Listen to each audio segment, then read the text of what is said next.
ಅನುಭವಗಳ ಪ್ರವಾಹ. ಒಬ್ಬ ತತ್ವಜ್ಞಾನಿ ಇದಕ್ಕೇನಂತ ಕರೀತಾನಂದ್ರೆ life is a stream of consciousness.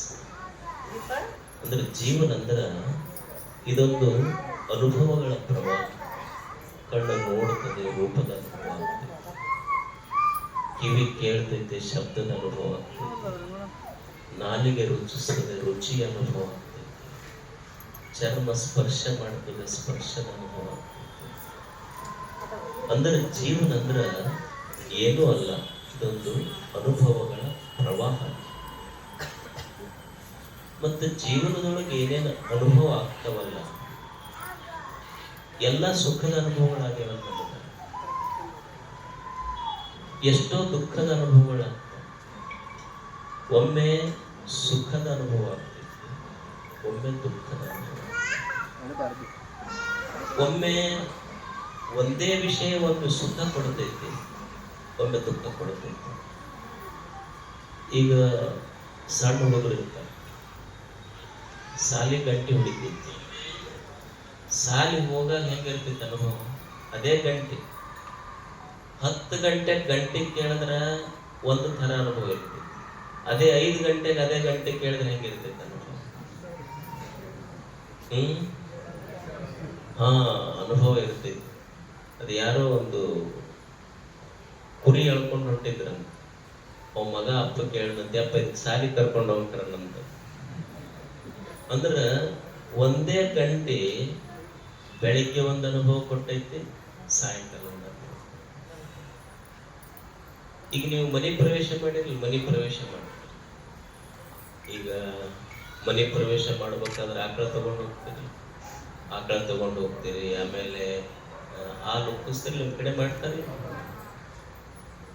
ಅಂದ್ರ ನಮ್ಮ ಕಲ್ಪನೆ ಏನು ಅಂದ್ರ, ಒಲಿ ಮೇಲೆ ಹಾಲು ಉಕ್ಕಿತು ಅಂದ್ರ ಮನಿ ಉಕ್ತೈತಿ. ಇಲ್ಲ ಭಾಳ ಚಲೋ ಹಿಂಗ ಒಲಿ ಮೇಲೆ ಹಾಲಿಟ್ಟು ಹಾಲು ಉಕ್ಸಿದ್ರ ಮನಿ ಉಕ್ತೈತಿ ಅಂತ ತಿಳ್ಕೊಂಡು ಅವ್ರ ಮನೆಯವ್ರು ಏನ್ ಮಾಡಿದ್ರು, ಮನಿ ಪ್ರವೇಶ ಆದ್ಮೇಲೆ ದಿವಸ 4 ಲೀಟರ್ ತರೋರು, ಗ್ಯಾಸ್ ಮೇಲೆ ಇಡೋರು, ಉಕ್ಸಕ್ ಶುರು ಮಾಡಿದ್ರು. ಅವ್ರ ಯಜಮಾನ್ ಅಂದ್ರೆ ಇದೇನು ಹುಚ್ಚಿಡ್ದೈತೆ ನೀನು ಅಂದ್ರ ಒಂದು ದಿವಸ ಅದು ಸುಖ ಕೊಟ್ಟೈತಿ ಬಾರಿ, ಇವತ್ತು ಅದೇ ದುಃಖ ಕೊಡ. ಅಂದ್ರೆ ಎಲ್ಲಾ ವಿಷಯಗಳು, ಎಲ್ಲಾ ವಸ್ತುಗಳು ಸುಖವನ್ನೇ ಕೊಡ್ತಾವಂತಲ್ಲ. ಒಂದೇ ವಸ್ತು ಒಮ್ಮೆ ಸುಖ ಕೊಟ್ಟರೆ ಒಮ್ಮೆ ದುಃಖ. ಈಗ ನೀವು ಸಂಸಾರಿಕರು, ಮದುವೆ ಆದವ್ರಿಗೆ, ಮದುವೆ ಆದಾಗ ಹೆಂಗಿರ್ತೈತಿ ನಿಮ್ದು?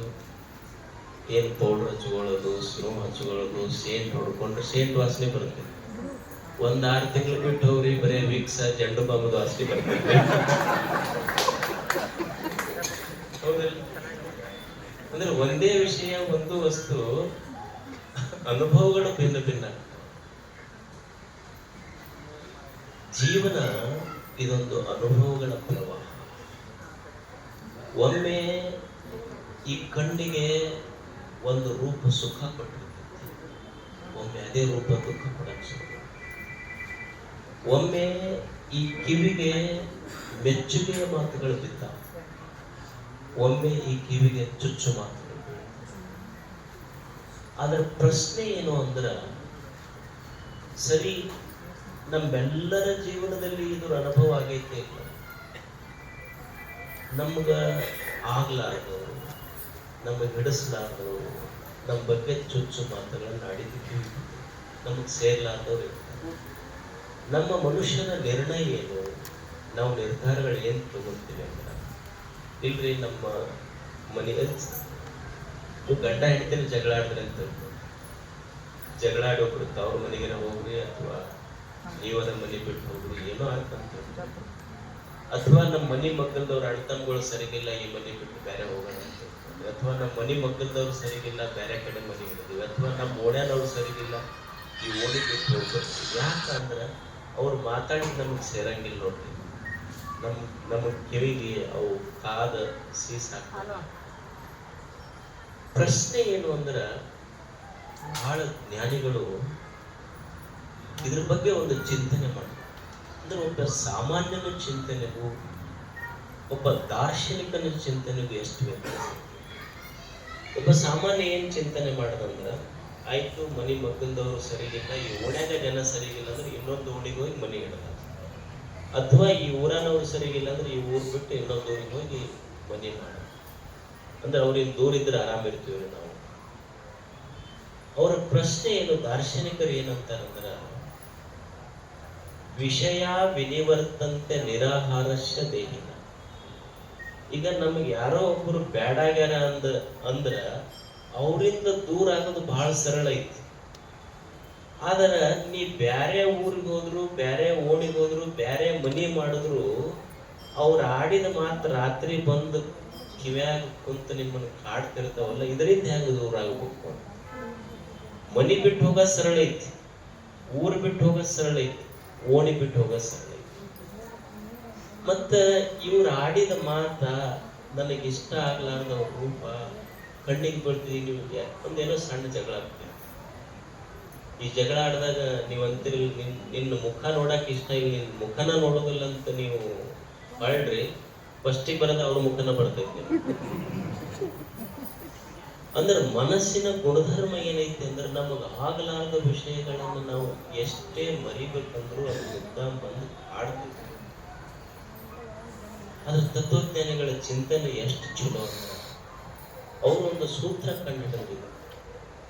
ಏನಪ್ಪಾ, ಓಣ್ಯಾನವ್ರು ಬೇಡ, ಮನೆಯವ್ರು ಬೇಡ, ಇದರಿಂದ ದೂರ ಹೋಗಿ ಆರಾಮ್ ಇರ್ತೀನಂದ್ರು ಸಹಿತ ಓಣಿ ಬದಲು ಮಾಡದೆ, ಮನಿ ಬದಲು ಮಾಡದೆ ಮನಸ್ಸು ಹಂಗ ಉಳ್ದೈತಲ್ಲ, ಅವ್ರು ಆಡಿದ ಮಾತ ಒಂದು ರಾತ್ರಿ ನನ್ನ ಕಿವ್ಯಾಗ ಕುಂತು ನನಗೆ ಕಾಡ್ತಾವಲ್ಲ, ಇದರಿಂದ ದೂರ ಆಗಬೇಕು, ಇದರಿಂದ ಮುಕ್ತಿ ಆಗಬೇಕಂದ್ರೆ ಇರುವ ಉಪಾಯ ಅಂದ್ರೆ ನೀವು ಮಾಡಕತ್ತಿರಲ್ಲ ಸತ್ಸಂಗ ಒಂದೇ ಅದಕ್ಕೆ ಉಪಾಯ. ವಿಷಯ ವಿನಿವರ್ತಂತೆ ನಿರಾಹಾರಶ್ಚ ದೇಹಿನ ರಸವರ್ಜಂ ರಸೋಪೇಶ. ಅಂದ್ರೆ ಅದಕ್ಕೆ ರಸ ಅಂತ ಕರೀತಾರೆ. ಅವ್ರು ಆಡಿದ ಮಾತೈತಲ್ಲ, ಅವ್ರಿಲ್ಲ, ಅವು ಕಿವ್ಯಾಗ ಒಳಗವಲ್ಲ, ಇಂಥವುಗಳಿಂದ ನಾವು ದೂರ ಆಗಬೇಕಂದ್ರೆ ಅದಕ್ಕೆ ಬೇರೆ ದಾರಿಗಳಿಲ್ಲ, ಸತ್ಸಂಗ ಮಾಡೋದು. ಸದ್ವಿಚಾರ ಶ್ರವಣ ಸತ್ಸಂಗ ಇವು ಸದಾ ಇರಬೇಕು. ಎದಕ್ಕೂ ಬೇಕಿದು ಸತ್ಸಂಗ ಮನುಷ್ಯನಿಗೆ? ಸದ್ವಿಚಾರದ ಶ್ರವಣ ಎದಕ್ಕೆ ಬೇಕು ಮನುಷ್ಯನಿಗೆ? ಈಗ ನೀವು ನೋಡಿ, ಮನುಷ್ಯನ ಮನಸ್ಸು ಈಗ ನೀವು ಇಷ್ಟೆಲ್ಲ ಭಜನೆ ಮಾಡಿದ್ರೆ, ಇಷ್ಟು ಜನ ನಿಮ್ಮನ್ನೆಲ್ಲ ಕುಂತು ಕೇಳಿದ್ರು, ಅವರು ನಿಮ್ಮ ಜೊತೆ ಹಾಡಿದ್ರು.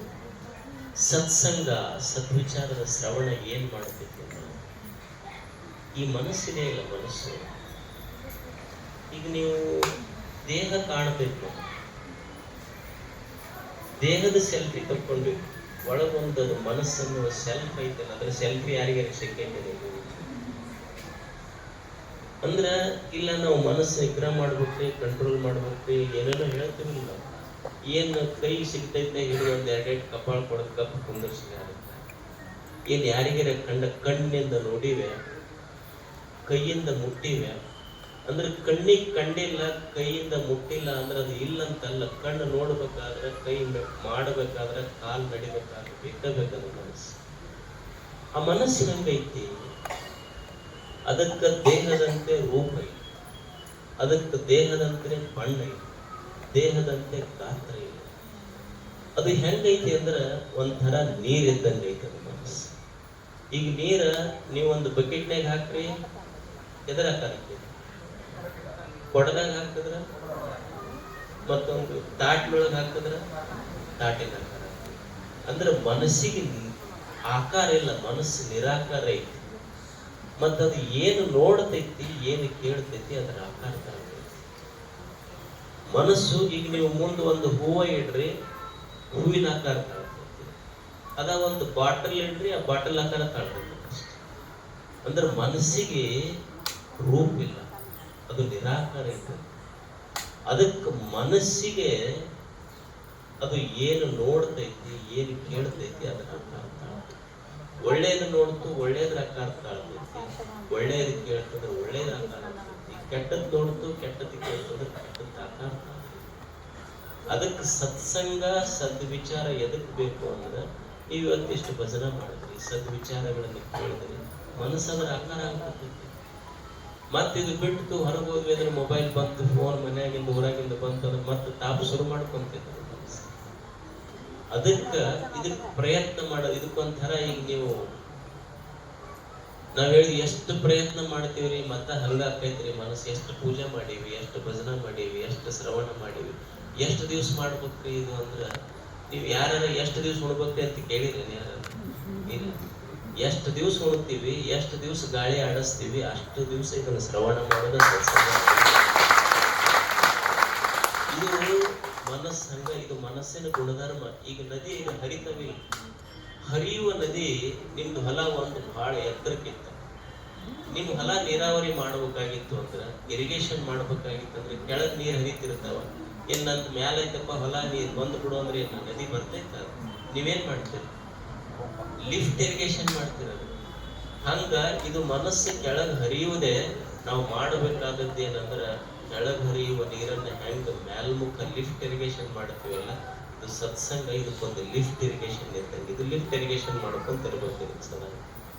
ಅದಕ್ಕೆ ಚಲೋ ವಿಚಾರ ಕೇಳೋದು, ಚಲೋ ವಿಚಾರ ಹೇಳೋದು, ಚಲೋ ವಿಚಾರ ಮಾತಾಡೋದು. ಏನೂ ಇಲ್ಲ ಜೀವನ ಅಂದ್ರ ಶರಣರು ಸಂತರು ಅಂದ್ರೆ ಏನ್ರ ಗಡ್ಡ ಬಿಟ್ಟವರು, ಮುಡ್ದಾಗಿರೋರು, ಬರೇ ಮೈಲಿರೋರು ಹಿಂಗಂತಲ್ಲ.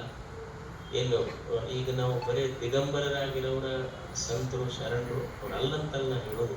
ಬರೀ ದಿಗಂಬರರಾಗಿರೋರ ಶರಣರಿ ಸಂತರು ಅಂದ್ರೆ ಮತ್ತೀಗ ದನ ಕರ ಜೀನ್ಸ್ ಪ್ಯಾಂಟ್ ಹಾಕೊಂಡು ಅಡ್ಡಾಡ್ತಾವ, ಅವು ದಿಗಂಬರ ಅದಾವಿಲ್ಲ. ಮತ್ತೆ ಇಲ್ಲ ತಲೆ ಕೆಳಗೆ ಮಾಡಿ ಕಾಲ್ ಮ್ಯಾಲ್ ಮಾಡಿ ನಿಂದ್ರವ್ರು ಸಂತರು ಅಂದ್ರ, ಈಗ ಮನ್ಯಾಗ ತೌಲ್ ಬೌಲಿ ಅಂತ ಇರ್ತಾವ ನೋಡಿ, ಇಲ್ಲ ಜಂತಿಗೆ ಮತ್ತು ತಲೆ ಕೆಳಗೆ ಕಾಲ್ ಮೇಲೆ ಮಾಡಿರ್ತದೆ. ಇಲ್ಲ ಬರೀ ತಪ್ಲ ತಿಂದರೆ ಅವರು ಸಂತರು ಅಂದ್ರೆ, ಮತ್ತೆ ಕೀಡಿ ಗಿಡಿ ಹತ್ತಿರ್ತಾವ ನೋಡಿರಲಿಲ್ಲ, ಅವು ಎಲ್ಲ ಕೀಡಿ ತಪ್ಲನ ತಿಂದಿರ್ತಾವ. ಸಂತರು ಇದರ ಅರ್ಥ ಏನು ಅಂದ್ರೆ, ಇದು ಮನಸ್ಸು 1000 ಸಲ ಸೋಲ್ತೈತಿ, ಮನದ ಸೋಲನ್ನು ಒಪ್ಪಿಕೊಳ್ಳದೆ ಪ್ರತಿ ಕ್ಷಣ ಯಾರು ಈ ಮನಸ್ಸನ್ನ ಮೇಲೆತ್ತಿ ಉನ್ಮುಖ ಮಾಡಿ ಸದಾ ಸದ್ವಿಚಾರದಲ್ಲಿ ತೊಡಗುತ್ತಾರಲ್ಲ ಅವರಿಗೆ ಸಂತರು ಅಂತ. ಸದಾ ಎದಕ್ ಮಾಡಬೇಕಿದನ್ನ? ಏನ್ ಮಂದಿ ನೋಡ್ತಾರಂತ ಮಾಡೋದ? ಒಬ್ರು ಈ ಬೋಧಿ ಧರ್ಮ ಅಂತ ಒಬ್ರು ಶರಣರಿದ್ರು. ಅವರು ಬೌದ್ಧ ಭಿಕ್ಷುಗಳಿದ್ರು. ಅವರು ಚೈನಾಕ್ ಹೋಗಿದ್ರು. ಚೈನಾ ಅಲ್ಲಿ ಈ ಸನ್ಯಾಸಿಗಳಿಗೆ ಅವರು ಕುಂಗ್ಫು ಕಲಿಸ್ತಿದ್ರು. ಕುಂಗ್ಫು ನಾವು ಕರಾಟೆ ಅಂತೀವಲ್ಲ, ಅಲ್ಲಿ ಅವ್ರದ್ದೇನು ಅಂದ್ರೆ ಸನ್ಯಾಸಿಗಳ ಹತ್ರ ದಷ್ಟಪುಷ್ಟ ಇರಬೇಕು ಅಂತ ಸನ್ಯಾಸಿಗಳಿಗೆ ಕುಂಗ್ಫು ಕಲಿಸ್ತಿದ್ರು. ಸಾಯಂಕಾಲ ಆದ ಕೂಡಲೇ ಪ್ರವಚನ ಹೇಳ್ತಿದ್ರು. ಸಾಯಂಕಾಲ ಹಿಂಗ್ ಜನ ಕೂಡ್ತಿದ್ರು, ಪ್ರವಚನ ನಡೀತಿತ್ತು, ಜನ ಮುಂದೆ ಕುಂದಿರ್ತಿದ್ರು. ಅವರು ಬೋಧಿ ಧರ್ಮ ಪ್ರವಚನ ಹೆಂಗಂದ್ರೆ ಜನ ಹಿಂಗ್ ಅವ್ರ ಕಡೆ ಮುಖ ಮಾಡಿ ಕುಂದಿರ್ತಿದ್ರು, ಇವ್ರು ಜನರ ಕಡೆ ಬೆನ್ನು ಮಾಡಿ ಗಾಡಿ ಪ್ರವಚನ ಮಾಡ್ತಿದ್ರು. ಅವ್ ಮಹಾರಾಜ ಗೊತ್ತಲ್ಲ, ಇಷ್ಟೆಲ್ಲ ಜನ ನಿಮ್ ಪ್ರವಚನ ಕೇಳಕ್ ಬರ್ತಾರ, ನೀವು ನೋಡಿದ್ರೆ ಅವ್ರಿಗೆ ಬೆನ್ ಮಾಡಿ ಗಾಡಿಗೆ ಮುಖ ಮಾಡಿ ಗಾಡಿಗೆ ಪ್ರವಚನ ಹೇಳ್ತೀರಲ್ಲ ದಿವಸ. ಅವ ರಾಜ ಬಂದು ಕೇಳ್ದ, ಇಷ್ಟು ಜನ ನಿಮ್ ಪ್ರವಚನ ಕೇಳ್ತಾರೆ, ನೀವು ನೋಡಿದ್ರ ಅವ್ರ ಕಡೆ ಬೆನ್ ಮಾಡಿ ಗಾಡಿಗೆ ಮುಖ ಮಾಡಿ ಗಾಡಿಗೆ ಹೇಳಕತ್ತೀರಲ್ಲ ಪ್ರವಚನ. ಅವ್ರು ಬೋಧಿ ಧರ್ಮ ಅಂದ್ರು, ಗಾಡಿಗೆ ಹೇಳೋದು ಅಷ್ಟೇ, ಇವ್ ಹೇಳೋದು ಅಷ್ಟೇ ಅಲ್ಲ. ವ್ಯತ್ಯಾಸ ಏನೈತಿ? ಗಾಡಿ ಏನಾರ ಬದಲಾಗೈತೆ, ಇವೇನಾರ ಬದಲಾಗ್ಯಾವ. ಯಾವ್ದು ಹೇಳಿದ್ರು ಅಷ್ಟೇ ಐತಲ್ಲ ಅಂದ್ರು ಬೋಧಿ ಧರ್ಮ. ಅವಾಗ ರಾಜ ಒಂದು ಚಲೋ ಪ್ರಶ್ನೆ, ಮತ್ತೆ ಗಾಡಿಗೆ ಹೇಳಿದ್ರು ಇವ್ರಿಗೆ ಹೇಳಿದ್ರು ಅಷ್ಟೇ ಅಂತಂದ್ರೆ ಮತ್ತೆ ದಿವಸ ನೀವು ಪ್ರವಚನರೇ ಯಾಕೆ ಮಾಡ್ತೀರಿ? ಹೇಳದ ಬಿಟ್ಟು ಬಿಡ್ಬೇಕಾಗಿತ್ತು. ಅವಾಗ ಬೋಧಿ ಧರ್ಮ ಬಹಳ ಚಲೋ. ಇಲ್ಲ, ನಾನು ಯಾಕೆ ಈ ಸತ್ಸಂಗ ಮಾಡ್ತೀನಿ ಅಂದ್ರೆ, ಯಾರೋ ಬದಲಾವಣೆ ಆಗ್ಲಿ, ಯಾರೋ ಉದ್ಧಾರ ಆಗ್ಲಿ, ಯಾರೋ ಪರಿವರ್ತನೆ ಆಗ್ಲಿ ಅಂತ ನಾವು ಮಾಡಕತ್ತಿಲ್ಲ. ಈಗ ನಿಮ್ ಮನ್ಯಾಗ ರಾತ್ರಿ ಅಡಿಗೆ ಮಾಡ್ತೀವಿ, ಪಾತ್ರೆ ಸಾಮಾನ ತಾಟು ಎಲ್ಲ ಮುಸುರಿದು ಬಚ್ಚಲ್ದಾಗ ಇಡ್ತೀರಿ. ಬೆಳಿಗ್ಗೆ ಎದ್ದು ಹಂಗ ಉಣ್ತಿರೋ ಅಥವಾ ತೊಳೆದು ಉಣ್ತಿರೋ? ಹೆಂಗ ಹೊರಗಿನ ಪಾತ್ರೆಗಳು ಅಡಿಗೆ ಮಾಡಿಂದ ಎಂಜಲಾಗ್ತಾವಲ್ಲ, ಹಂಗ ಪ್ರತಿನಿತ್ಯ ನಮ್ಮ ಮನಸ್ಸು ಕೆಟ್ಟದ್ದನ್ನು ಕೇಳಿ ಕೆಟ್ಟದ್ದನ್ನು ನೋಡಿದೊಂದು ಮುಸುರಿ ಪಾತ್ರೆಗೆ ಇದ್ದಿದ್ದು. ಹೆಂಗ ಬಚ್ಚಲ್ದಾಗಿದ್ದ ಪಾತ್ರೆ ತೊಳೆದು ಉಣ್ತೀವಿ, ಹಂಗ ಮನಸ್ಸನ್ನು ಪಾತ್ರೆನು ಪ್ರತಿನಿತ್ಯ ತೊಳೆದು ಉಣ್ಬೇಕಾಗೈತಿ, ನಾನು ತೊಳೆದು ಬದುಕಬೇಕಾಗೈತಿ. ಅದರ ಸಲುವಾಗಿ ಸತ್ಸಂಗ ಮಾಡ್ತೀನಿ.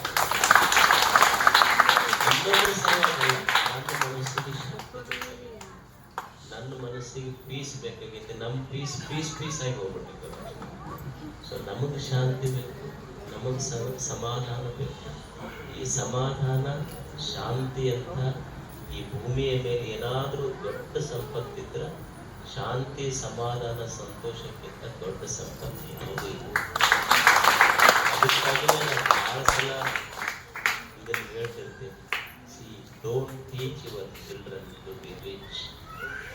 Don't teach your children to be rich. Teach your children to be healthy and happy. ಮಕ್ಕಳಿಗೆ ಏನು ಕಲಿಸೋದು? ಆರೋಗ್ಯ. ಯಾಕೆ ಅವರಿಗೆ ಮಕ್ಕಳಿಗೆ ಆರೋಗ್ಯ ಮತ್ತು ಆನಂದದ ಬಗ್ಗೆನೇ ಕಲಿಸ್ಬೇಕಂದ್ರೆ ನಾಳೆ ಮುಪ್ಪು ಬಂದು ಸಾವಿನ ಹಾಸಿಗೆ ಮೇಲೆ ನಾವು ಮುಕ್ಕೊಂಡಾಗ, ನೆಲಕ್ಕೊಂದು ಮುಕ್ಕೊಂಡಾಗ ನಮ್ಮ ಮಕ್ಕಳು ನಮ್ಮ ಮಾತಾಡ್ಸಕ್ಕ ಡಾಕ್ಟ್ರಿಗೆ ಕರ್ಕೊಂಬರ್ಬೇಕು, ವಕೀಲಿಗೆ ಕರ್ಕೊಂಬರಂಗ ಅವ.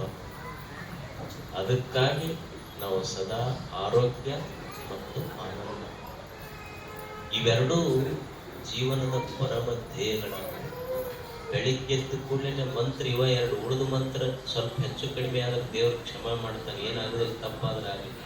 ಆದ್ರೆ ಎದ್ದು ಕೂಡಲೇ ನೆನಪಿರುವುದು ಆರೋಗ್ಯ, ಆನಂದ. ಇವೆರಡನ್ನೂ ಕಳ್ಕೋಬೇಕು ಜೀವನ. ಅದು ಎಷ್ಟೇ ಬೆಲೆಯುಳ್ಳದಿರಲಿ ಹೊರಗಿನ ವಸ್ತುಗಳು, ಆರೋಗ್ಯ ಮತ್ತು ಆನಂದಕ್ಕಿಂತ ಬೆಲೆಯುಳ್ಳ ವಸ್ತು ಭೂಮಿ ಮೇಲೆ ಆಗುತ್ತೆ. ಅದಕ್ಕೆ ಸದಾ ಆರೋಗ್ಯ, ಆನಂದ.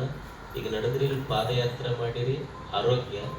ದೇವರ ನಾಮಸ್ಮರಣೆ ಮಾಡಿರಿ, ಯಾವ ತಾಪಗಳಿಲ್ಲ, ಆನಂದ ಅಷ್ಟೇ. ಇವೆರಡೂ ಇದರಲ್ಲಿ ಸದಾ. ಅದಕ್ಕೆ ಚಲೋ ಸದ್ವಿಚಾರ, ಸತ್ಸಂಗ ಯಾರ ಹೇಳಿ ಅವರ ಸಂತರ ಭಿನ್ನಿರ್ಬೋದು, ಗ್ರಂಥಗಳು ಭಿನ್ನಿರ್ಬೋದು, ಪಂಥಗಳು ಭಿನ್ನಿರ್ಬೋದು. ಸಂತರನ್ನು ನೋಡಕ್ ಹೋಗ್ಬೇಡ್ರಿ, ಗ್ರಂಥಗಳನ್ನು ನೋಡಕ್ ಹೋಗ್ಬೇಡ್ರಿ, ಪಂಥಗಳನ್ನು ನೋಡಕ್ ಹೋಗ್ಬೇಡ್ರಿ. ಅವ್ರು ಹೇಳುವ ಮಾತಿನ ಸತ್ವ ಇರ್ತೈತಲ್ಲ, ಅದನ್ನು ಹೃದಯದೊಳಗೆ ಇಟ್ಟುಕೊಳ್ಳೋದು. ಇದು ಸತ್ಸಂಗ ಅಷ್ಟೇ. ಸಂತರು ಯಾರ ಹೇಳಿ, ಗ್ರಂಥಗಳು ಯಾವುದೇ ಇರಲಿ, ಪಂಥಗಳು ಯಾವುದೇ ಇರಲಿ, ಕೇಳಬೇಕಾದದ್ದು ಏನು? ಎರಡು ನಮ್ಮ ಅಂತರ, ಎರಡು ಒಳ್ಳೆಯ ಮಾತುಗಳು ಬೀಳಬೇಕಾಗಿದೆ. ಶರಣರು, ಬಸವಣ್ಣವರು ಸತ್ಸಂಗಕ್ಕೆ ಎಷ್ಟು ಕಿಮ್ಮತ್ತು ಕೊಟ್ಟರು ಅಂದ್ರೆ ಕರಿಯ ನಿತ್ತನೆ ಬಲ್ಲ. ಭಗವಂತನೇ ನನಗೆ ದೊಡ್ಡ ಪ್ರಶಸ್ತಿ ಕೊಡ್ತಿ ಅಂದ್ರೆ ಬೇಡ, ಸಿರಿಯ ನಿತ್ತನೆ ಬಲ್ಲೆ, ನೀನು ಸಂಪತ್ತು ತಂದು ಕೊಡ್ತೀನಿ ಅಂದ್ರೆ ಬೇಡ, ನನಗೊಂದು ರಾಜ್ಯದ ಏನೋ ಮಂತ್ರಿ ಮಾಡ್ತೀವಂತಂದ್ರು ಬೇಡ. ಅವ್ರಂದ್ರು ಮತ್ತ ಪ್ರಶಸ್ತಿ ಕೊಡ್ತೀನಿ ಅಂದ್ರೆ ಬೇಡ ಅಂತಿ, ಸಂಪತ್ತು ಕೊಡ್ತೀನಿ ಅಂದ್ರೆ ಬೇಡ ಅಂತಿ, ಮಂತ್ರಿ ಮಾಡೋದಾದ್ರು ಬೇಡ ಅಂತಿಲ್ಲ. ಮತ್ತೆ ಏನಾರ ಬೇಕು? ನನಗೆ ಏನೂ ಬೇಕಾಗಿಲ್ಲ, ಪ್ರಶಸ್ತಿ ಬೇಕಾಗಿಲ್ಲ, ಸಂಪತ್ತು ಬೇಕಾಗಿಲ್ಲ, ಯಾವ ಪುರಸ್ಕಾರಗಳು ಬೇಕಾಗಿಲ್ಲ. ಏನಾದ್ರೂ ಜೀವನದೊಳಗೆ ಬೇಕಾಗಿದ್ರ ಶರಣರು ಹೇಳಿದ್ದೇನಂದ್ರ, ನಿಮ್ಮಂತ ಶರಣರು ಸತ್ಸಂಗ ಮಾಡೋರು ಅದಾರಲ್ಲ, ಅವ್ರ ಹತ್ರ ಒಂದು ಅರಗಳಿಗೆ ಇತ್ತರೆ ನಿಮ್ಮನೇ ಇತ್ತೆ ಕಾಣ ರಾಮನಾಥ. ದೇವರ ದಾಸನೇ ಶರಣರು ಎಲ್ಲಿ ಸತ್ಸಂಗ ಮಾಡ್ತಿರ್ತಾರೆ, ಅವ್ರ ಜೊತೆ ಒಂದು ಕೂಡುವ ಒಂದು ಅರಗಳಿಗೆ ಸಿಕ್ತು ಅಂದ್ರೆ ಇವ್ಯಾವ ಬೇಕಾಗಿಲ್ಲ. ಅದು ಬಹಳ ದೊಡ್ಡದು.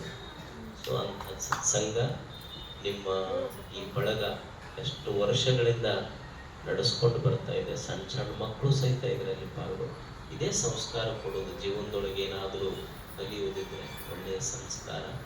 ಇದು ಸದಾ ಇಂಥ ಕಾರ್ಯಗಳು ಯಾರು ಬರಲಿ ಬಿಡಿ, 100 ಮಂದಿ ಬರ್ತಾರೋ, 500 ಮಂದಿ ಬರ್ತಾರೋ, 1000 ಮಂದಿ ಬರ್ತಾರೋ, ನನ್ನ ಹೆಜ್ಜೆಗಳನ್ನು ನಾನು ಹಾಕೋಂತ ಹೋಗ್ಬಿಡುವುದು. ಜೀವನದಲ್ಲಿ ತಿಳಿಲಾರದವ್ರ ಜೊತೆ 1000 ಹೆಜ್ಜೆಗಳನ್ನು ಹಾಕುವುದಕ್ಕಿಂತ ತಿಳಿದ ಸತ್ಸಂಗಿಗಳ ಜೊತೆ 5 ಹೆಜ್ಜೆ ಹಾಕಿದ್ರೆ ಸಾಕು, ಅದು 1000 ಹೆಜ್ಜೆ ಆಗ್ತದೆ. 1000 ಹೆಜ್ಜೆಗಳ ಹಾಕುವುದು ಮುಖ್ಯ ಅಲ್ಲ, 1000 ಹೆಜ್ಜೆಗಳನ್ನು ಹಾಕಬೇಕು. ಅಂಥ ಒಂದು ಪಥದಲ್ಲಿ ನೀವೆಲ್ಲ ಸಾಕ್ತಾ ಇದ್ದೀರಿ. ನಮಗೆಲ್ಲ ಒಳ್ಳೆಯದಾಗಲಿ. ನಮಗೆಲ್ಲ ನೋಡಿ ನಿಮ್ಮ ಭಜನೆ ಕೇಳಿ ನಮಗೂ ಸಂತೋಷ ಆಯ್ತು. ನೀವು ಮತ್ತೆ ಬರ್ರಿ, ನಿಮಗೆಲ್ಲ ಒಳ್ಳೆಯದಾಗಲಿ. ಪ್ರಸಾದ ಮಾಡುವಂತ ಹರೀಶ್.